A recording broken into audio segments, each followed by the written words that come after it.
Hello प्यारे बच्चों, कैसे हो आप सभी। मैं उम्मीद करता हूँ कि आप सभी अच्छे होंगे। आज का हमारा टॉपिक है रिडॉक्स अभिक्रिया।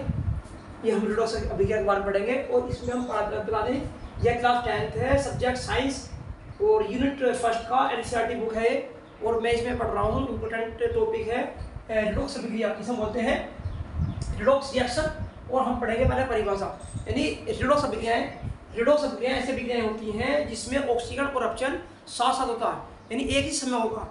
मैं आपको दोबारा बता दूं कि रिडॉक्स अभिक्रियाएं वे अभिक्रियाएं होती हैं जिसमें ऑक्सीजन और अपचयन दोनों अभिक्रियाएं साथ साथ होती हैं।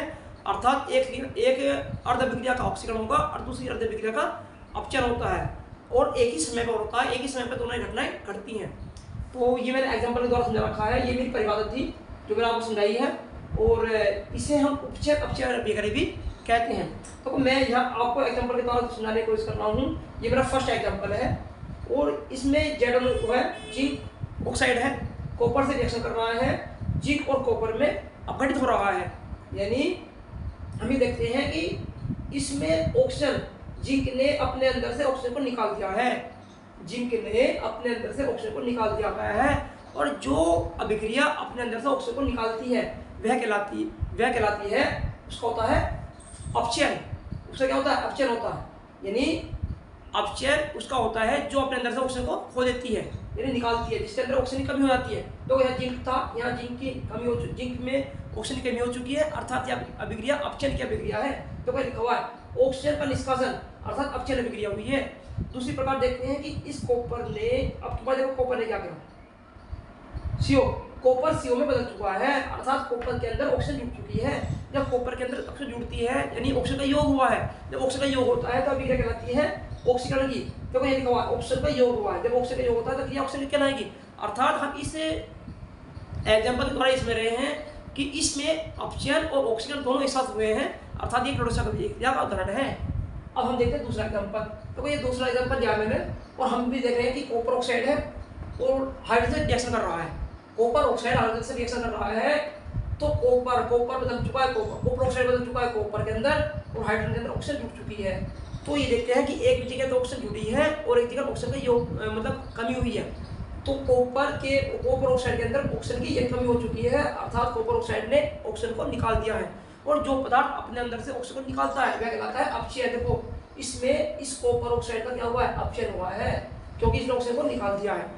इसी प्रकार हम देखते हैं H2 के साथ ऑक्सीजन जुड़ चुकी है, अर्थात ऑक्सीजन का योग हुआ है, हाइड्रोजन का साथ ऑक्सीजन का योग हुआ है।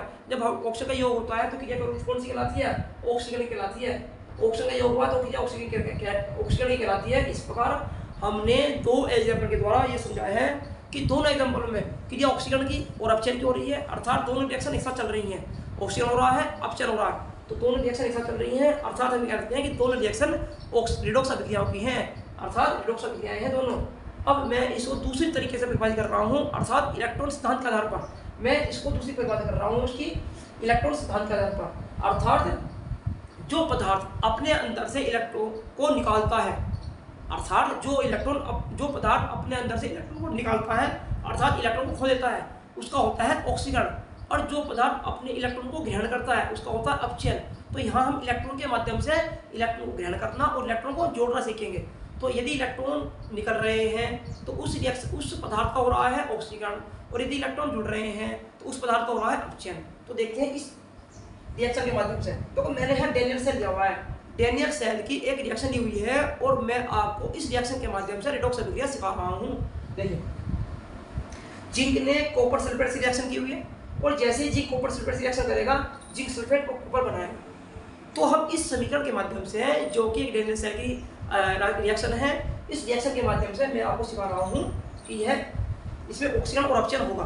देखो पहली बात तो मैं इससे पहले आपको ये दिखा दूँ, ये कॉपर सल्फेट है, ये जिंक सल्फेट।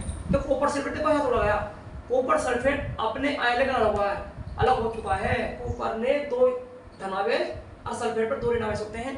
इसी प्रकार ZnSO4 के अंदर जिंक पर दो पॉजिटिव आयन और सल्फेट पर दो नेगेटिव आयन होता है, आपको दिख रहा होगा। अब मैं सिखा रहा हूँ आपको जिंक का एनोड पर होने वाला रिएक्शन। इसमें एनोड और कैथोड पर दो रिएक्शन होंगी, तो एनोड पर होने वाला रिएक्शन देखिए पहले एनोड पर। देखो जिंक ने क्या करा है? जिंक आयन टूट चुका है, इसको जिंक का संबंध है जिंक सल्फेट से और जिंक सल्फेट में जिंक 2 आयन देगा, जिंक सल्फेट में जिंक 2 आयन देगा। देखो 2 आयन, ये 2 आयन आ चुके हैं और ये 2 आयन को, ये 2 इलेक्ट्रॉन को क्या करेगा, ग्रहण करके इसे बैलेंस कर लेगा। अर्थात जिंक अपने अंदर से 2 इलेक्ट्रॉन को निकाल रहा है। जब जिंक अपने अंदर 2 इलेक्ट्रॉन को निकालता है तो क्रिया ऑक्सीकरण की कहलाती है। इस प्रकार कॉपर देखेंगे, देखो ये कॉपर, देखिए कॉपर, इस कॉपर सल्फेट के विलयन में कॉपर के 2 धनायन आयन हैं, कॉपर के 2 धनायन हैं। ये कॉपर क्या करेगा, 2 इलेक्ट्रॉन को ग्रहण करेगा, जिससे बैलेंस बन जाएंगे और उदासीन हो जाएंगे। तो इस प्रकार कॉपर आयन कॉपर में बदल चुका है, अर्थात इसका अपचयन हो चुका है। तो ये रिएक्शन अपचयन की है।